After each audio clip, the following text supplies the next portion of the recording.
Capítulo 6. La promesa de Jesús. Muchos años atrás, una familia de inmigrantes de Europa viajaba en barco hacia los Estados Unidos para comenzar una nueva vida. La familia tenía recursos limitados y los padres habían empacado una gran cantidad de galletas saladas y queso para sustentarse durante el viaje. La familia estaba junta en una cabina y cuando llegaba la hora de comer comían galletas saladas y el queso juntos. Ya había transcurrido la mayor parte del viaje. Solo quedaban unos cuantos días. Mientras la familia caminaba sobre la cubierta antes de la hora de almuerzo, ricos aromas de la cocina emanaban hacia la cubierta. Cansados de comer galletas y queso, los niños saboreaban los deliciosos olores y suplicaron a su padre por un poco de comida preparada. Cuando la familia regresó a la cabina, el padre se acercó en privado al capitán de barco y le preguntó: ¿cuánto costaría para mi familia una comida en el comedor del barco? El capitán respondió: no sé a lo que se refiere. ¿No han estado comiendo en el comedor? No, respondió el padre. Hemos estado comiendo la comida que trajimos con nosotros. El capitán dijo: ¿qué acaso no sabían cuando compraron el pasaje? El precio incluía todas las comidas en el comedor. Las galletas saladas y el queso sustentaron a la familia en su viaje, pero no disfrutaron del abundante menú que estaba disponible para ellos y que ya había pagado. Una persona puede vivir la vida cristiana sin experimentar el bautismo en el Espíritu Santo.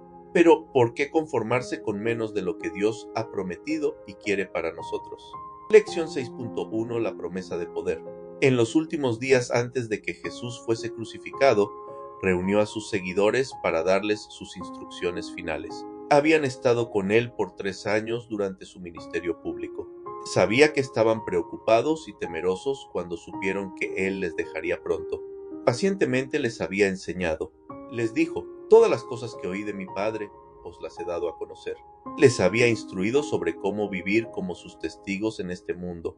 Ellos estaban abrumados. ¿Cómo sería posible para ellos obedecer todos los mandamientos que Jesús les había dado?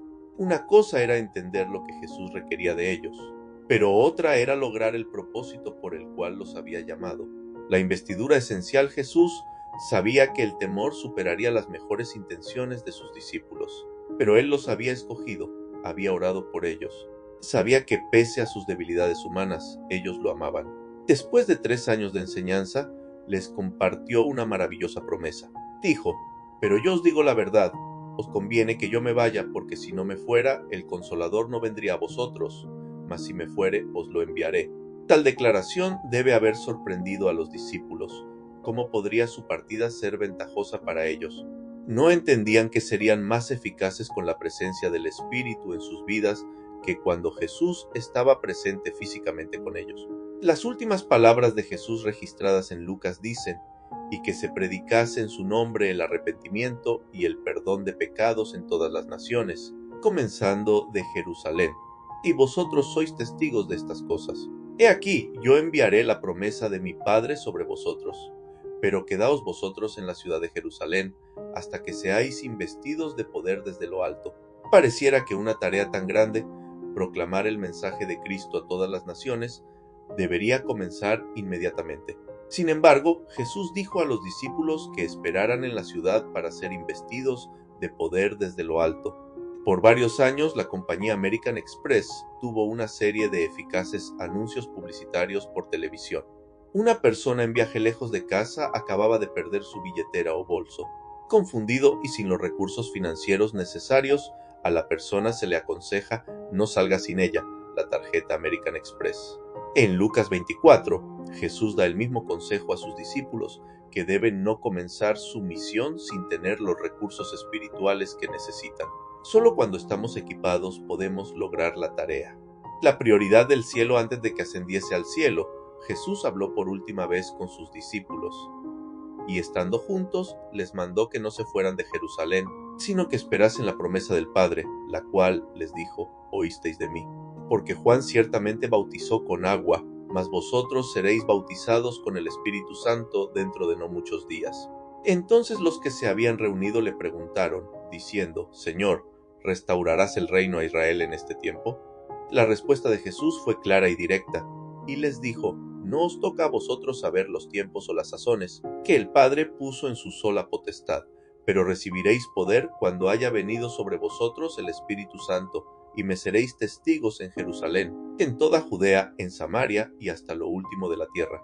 Jesús dirigió la atención de sus discípulos a la tarea que les esperaba, la cual era ser testigos en el poder del Espíritu al mundo perdido.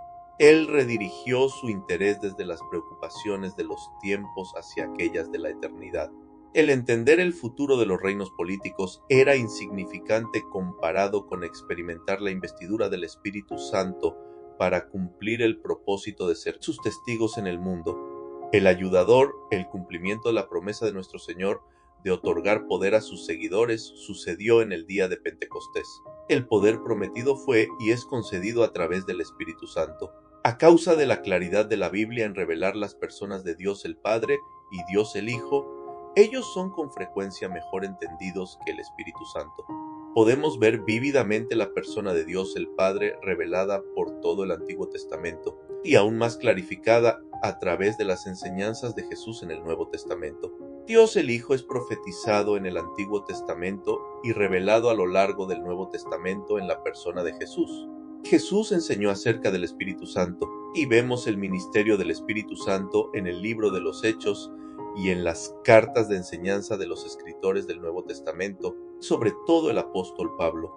Debido a que una parte significativa de la obra del Espíritu Santo es el glorificar al Hijo. Muchos tienen dificultad en entender el Espíritu Santo como una persona en vez de un mero poder o fuerza. La Biblia enseña que el Espíritu Santo es una persona distintiva con atributos de personalidad. Él corrige, ayuda e intercede. Él inspiró a los profetas a hablar. El Espíritu Santo es también divino. Características solo utilizadas para Dios se atribuyen al Espíritu Santo. Él está presente en todas partes, conoce todas las cosas, es todopoderoso y eterno, sin principio ni fin. Se le describe como interviniendo en la creación y operando milagros. Jesús mandó que los creyentes fuesen bautizados en el nombre del Padre, del Hijo y del Espíritu Santo. En las horas finales antes de su crucifixión, Jesús enseñó a sus discípulos ampliamente acerca del Espíritu Santo, a quien enviaría de parte del Padre para ser ayudador de ellos. Si me amáis, guardad mis mandamientos. Y yo rogaré al Padre, y os dará otro Consolador, para que esté con vosotros para siempre, el Espíritu de verdad, al cual el mundo no puede recibir, porque no le ve, ni le conoce, pero vosotros le conocéis porque mora con vosotros y estará en vosotros. Jesús reveló el gran misterio acerca de Dios. Jesús había estado con sus discípulos y ellos sabían cómo Él los ayudaba. Ahora Jesús les prometió otro ayudador. Él estaba presentando a la tercera persona de la Trinidad, el Espíritu Santo. Los escritores del Antiguo Testamento enseñaron del Espíritu de Dios, pero las personas no podían entender al Espíritu Santo hasta que vino Jesús. Entendieron aún más después de que Jesús volvió al cielo y envió el Espíritu Santo como el Padre prometió. Una relación de dos sentidos. Jesús prometió dos cosas de lo que sería la relación de sus seguidores con el Espíritu Santo. 1. Su permanencia. El Espíritu estaría con ellos para siempre y moraría con ellos. 2. Su presencia. El Espíritu estaría en ellos. Esto fue ciertamente un misterio revelado. El Antiguo Testamento habló a menudo acerca del Espíritu Santo viniendo sobre profetas, sacerdotes, jueces y reyes. Jesús reveló que el Espíritu Santo vendría para estar con su pueblo. Dios estaba con Adán y Eva en el huerto de Edén. En el Antiguo Testamento, Dios estaba con su pueblo mientras deambulaban por el desierto, mostrándoles su presencia como nube de día y fuego de noche. Cuando Jesús, el Hijo de Dios, se hizo carne y tomó forma humana, Dios entró en otra relación con la humanidad. Juan escribió: «Y aquel Verbo fue hecho carne y habitó entre nosotros, lleno de gracia y de verdad».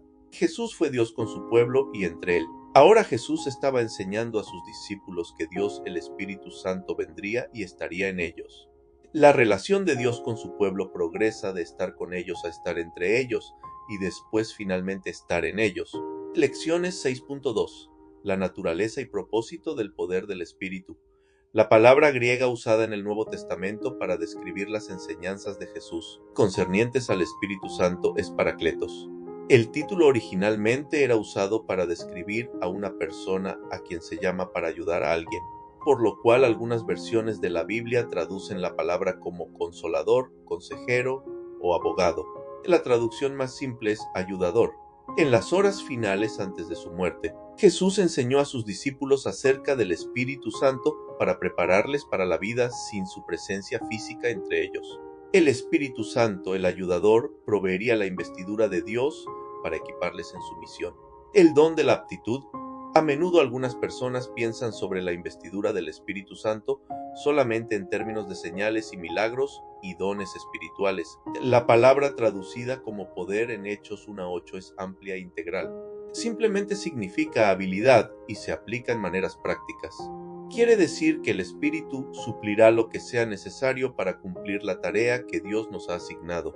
El poder que Jesús prometió a sus seguidores es el don de la aptitud para cada aspecto de la vida cristiana, capacitándonos para hacer y ser todo lo que nuestro Señor tiene destinado para nuestras vidas.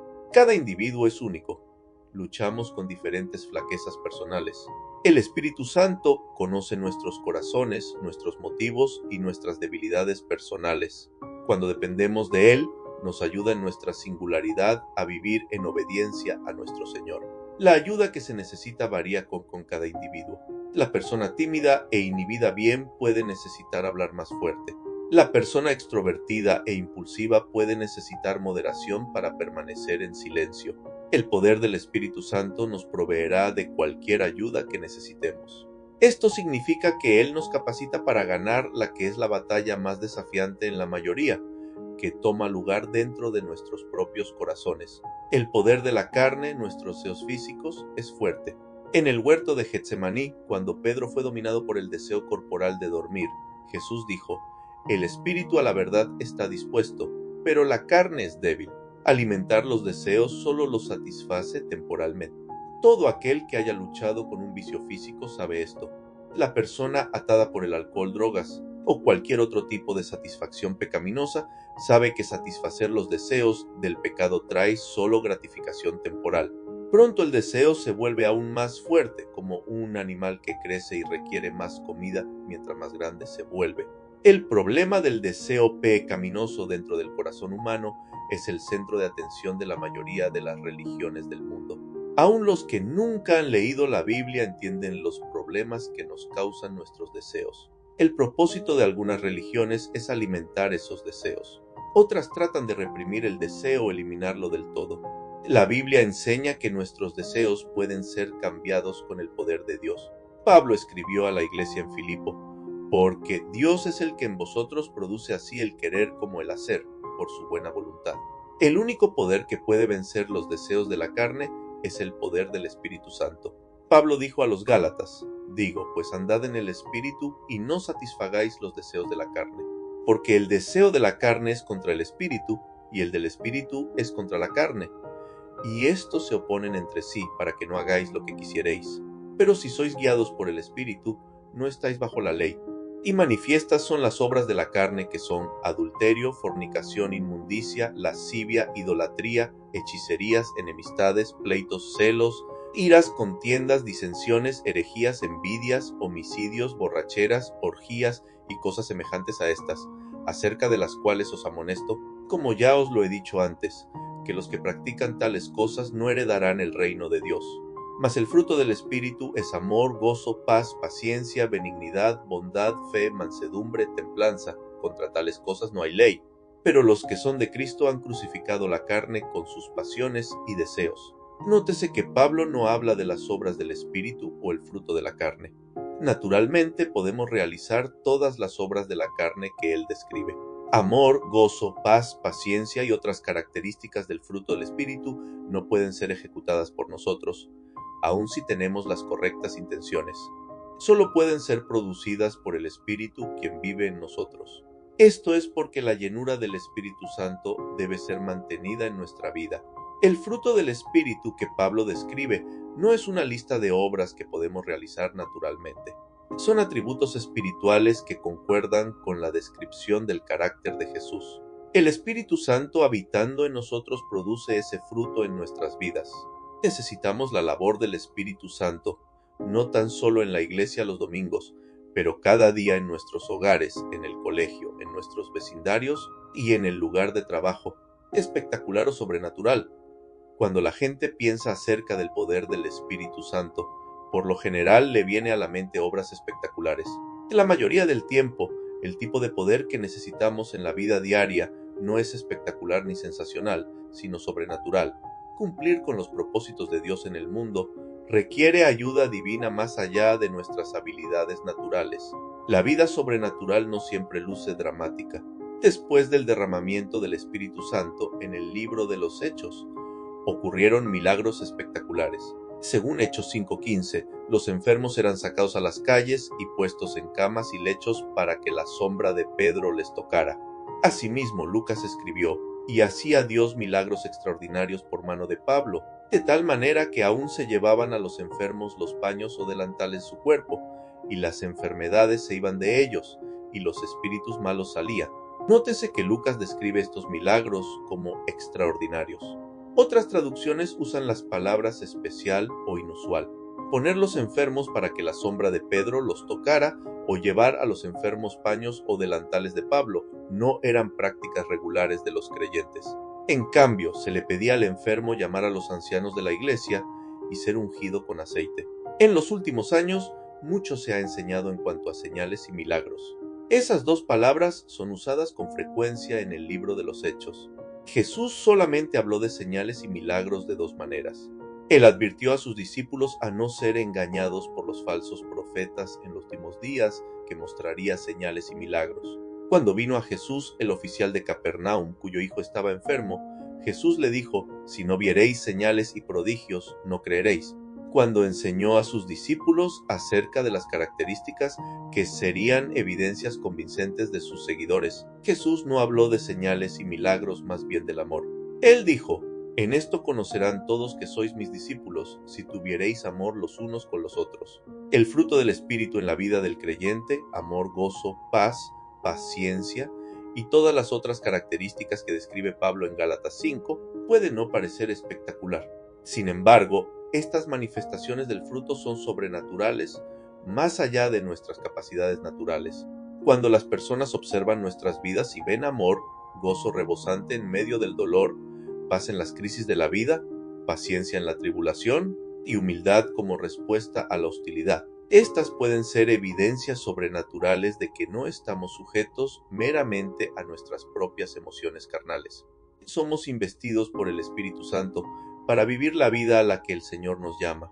La obra sobrenatural del Espíritu no siempre será espectacular o sensacional, pero es evidencia convincente de la presencia y la vida del Espíritu en nosotros. Poder con propósito. Jesús declaró claramente que el propósito esencial de la investidura del Espíritu es para ser sus testigos. El bautismo en el Espíritu Santo es un don prometido a todo creyente. El recibir el don no es garantía de que el poder prometido será usado para el propósito deseado. Escuché un reporte interesante en la radio. El 95% de los vehículos todoterreno vendidos en los Estados Unidos nunca han sido sacados a caminos en malas condiciones o montañosos. Por supuesto, durante los inviernos en Minnesota, la tracción en las 4 ruedas es una ayuda en el clima invernal. ¿Por qué necesitaría alguien un vehículo con tracción en las 4 ruedas en las autopistas del sur de California? Estos vehículos fueron equipados con un propósito para el cual rara vez, si es que alguna, son usados. Esto me recuerda de la experiencia de numerosas personas en cuanto al bautismo en el Espíritu Santo. Reciben un regalo maravilloso, sin embargo no lo ponen en acción o tal vez no entiendan por completo el propósito por el cual esta investidura de poder fue dada. La promesa de Jesús a sus seguidores fue que serían sus testigos doquiera fuesen. Desgraciadamente, muchos comparan el ser testigo exclusivamente con el testimonio verbal. La eficacia en alcanzar al perdido espiritualmente requiere un testimonio que vaya más allá de las palabras. Pablo escribió a los creyentes en Tesalónica: pues nuestro evangelio no llegó a vosotros en palabras solamente, sino también en poder, en el Espíritu Santo y en plena certidumbre, como bien sabéis cuáles fuimos entre vosotros por amor de vosotros. La eficacia del mensaje no se limita a palabras. El mensaje de Pablo no fue en palabras solamente. Se conecta tanto el poder como la convicción total con la proclamación de su mensaje en el Espíritu Santo. Cuando los discípulos de Jesús recibieron el poder prometido en el día de Pentecostés, Estas personas ordinarias se convirtieron en mensajeros de extraordinaria eficacia. La eficacia fue un resultado directo de la conexión del poder del Espíritu con el propósito por el cual la fueron investidos. El Espíritu Santo nos ayuda en cada parte de nuestra vida espiritual. Por ejemplo, una de nuestras mayores necesidades personales es la motivación. El Espíritu obra en nuestros deseos.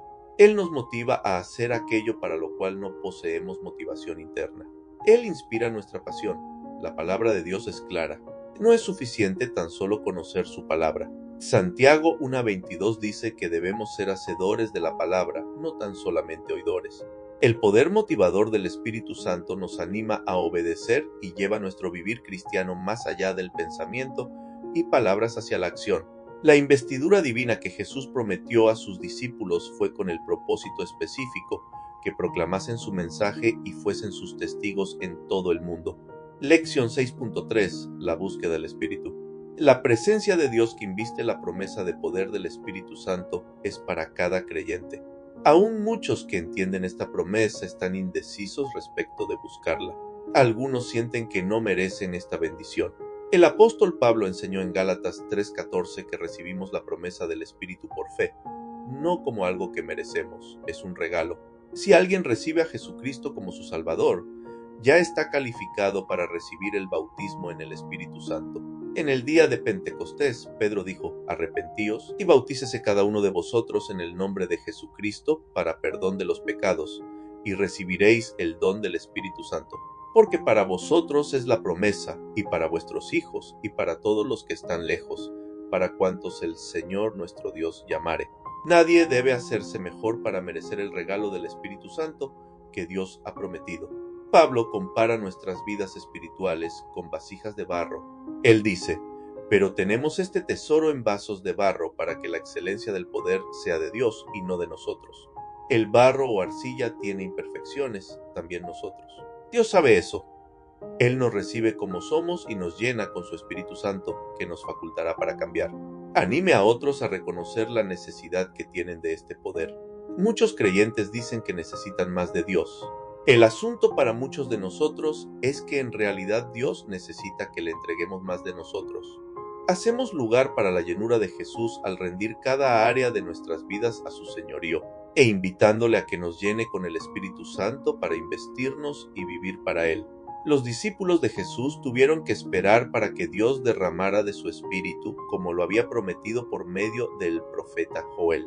Necesitamos buscar el bautismo en el Espíritu, pero no tenemos que esperar de la misma manera que los discípulos. El derramamiento del Espíritu tomó lugar en el día de Pentecostés de una vez y para siempre. Ahora necesitamos buscar su derramamiento individualmente. La evidencia inicial de la llenura del Espíritu.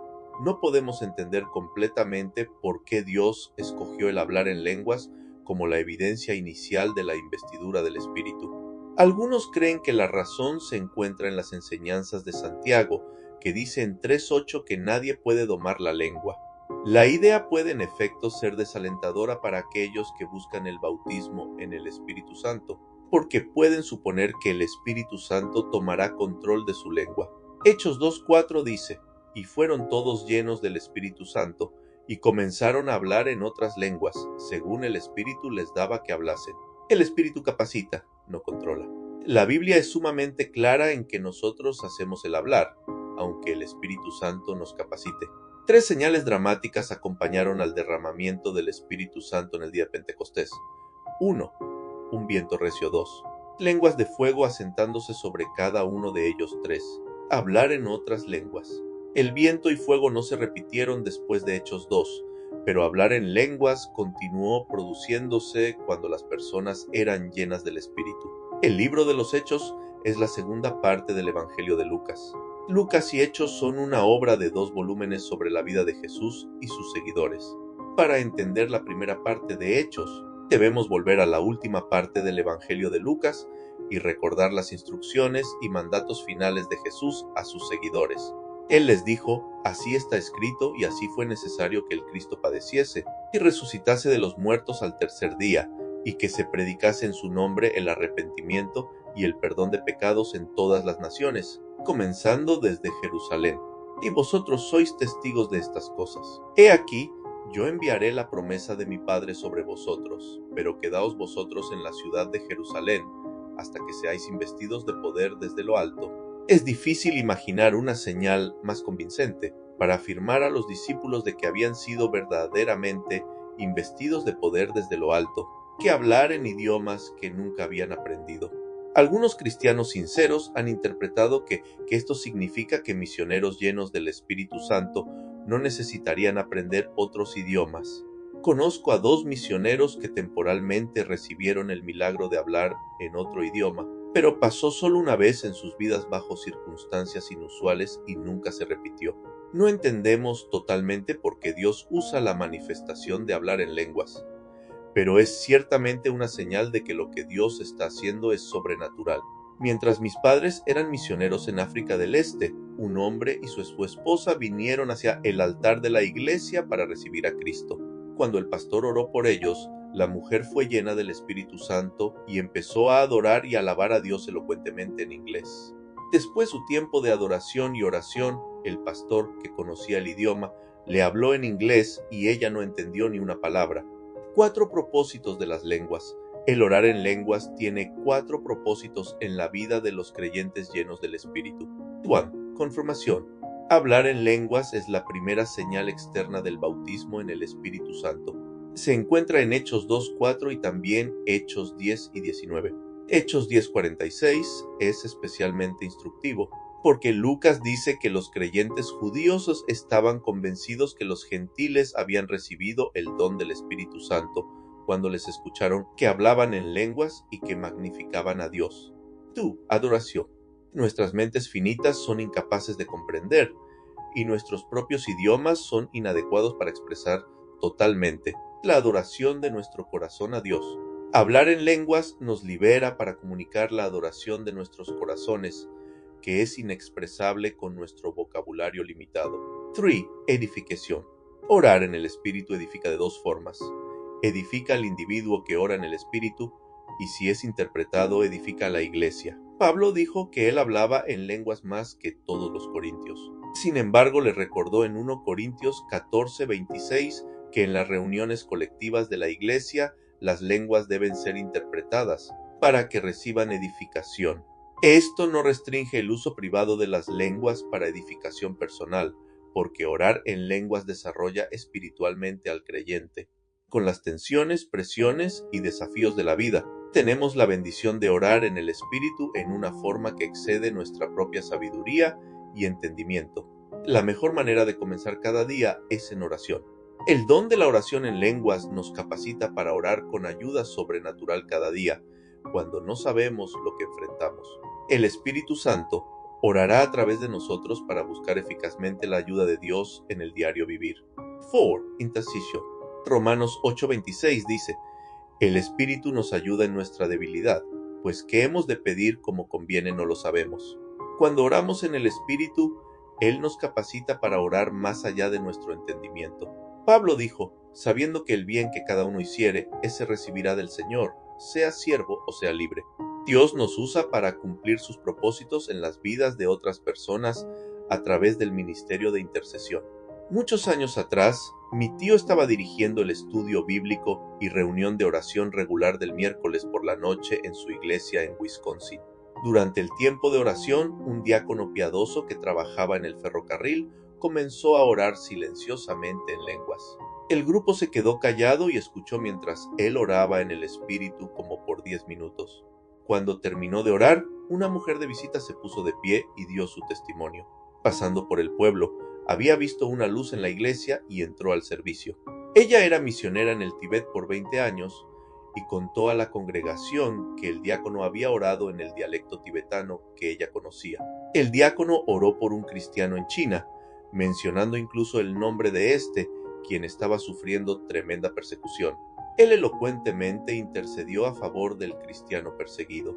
Orar en el Espíritu es una parte maravillosa de la investidura del Espíritu Santo. Confirma la experiencia del bautismo en el Espíritu Santo. Nos inviste para adorar eficazmente, nos edifica espiritualmente y nos capacita para interceder por otras personas con una ayuda sobrenatural que va más allá de nuestra propia inteligencia y sabiduría. Buscando hasta que, cuando las personas buscan el bautismo en el Espíritu Santo, anímeles a no preocuparse de que tendrán una experiencia falsa. Jesús enseñó, y yo os digo, pedid y se os dará, buscad y hallaréis, llamad y se os abrirá, porque todo aquel que pide, recibe, y el que busca halla, y al que llama, se le abrirá. ¿Qué padre de vosotros, si su hijo le pide pan, le dará una piedra? ¿O si pescado en lugar de pescado, le dará una serpiente? ¿O si le pide un huevo, le dará un escorpión? Pues si vosotros, siendo malos, sabéis dar buenas dádivas a vuestros hijos, ¿cuánto más vuestro Padre Celestial dará el Espíritu Santo a los que se lo pidan? Si alguien busca sinceramente al Señor por lo que Él ha prometido, Dios responderá. Anime a los buscadores a cerrar la puerta a distracciones exteriores y centrar sus mentes y sus corazones en Jesús. Él es el que bautiza y Él los llenará. Si creyentes que usted conoce no reciben la llenura inmediatamente, anímeles a seguir buscando al Señor Jesús en fe hasta que reciban la llenura del Espíritu. La promesa y deseo de Dios es bautizar con su Espíritu Santo a cada creyente. Jesús dijo a sus seguidos que pregunten, busquen y toquen a la puerta. En el griego original, estas palabras describen una acción continua. Una traducción más exacta es sigan pidiendo. Si seguimos pidiendo, seguimos buscando y seguimos tocando a la puerta, recibiremos. Un derramamiento continuo. Cuando los israelitas salieron de Egipto hacia la tierra prometida, Dios les dio pan del cielo, llamado maná, para alimentarles durante su viaje por el desierto. No fue un suministro para ser acumulado y transportado con ellos. Les fue dado a medida que lo necesitaban. Una vida rebosando con la llenura del Espíritu es bastante similar. Cuando Pablo exhortó a los cristianos efesios a ser llenos del Espíritu, el tiempo verbal que usa significa continuar siendo llenos. La llenura del Espíritu debe ser continua. Debemos seguir orando en el Espíritu, amando en el Espíritu y viviendo en el Espíritu. El bautismo en el Espíritu Santo no es una experiencia para solo una vez. Necesitamos seguir siendo llenos del Espíritu en nuestras vidas diariamente. Su presencia hace la diferencia entre una vida común y una vida con poder.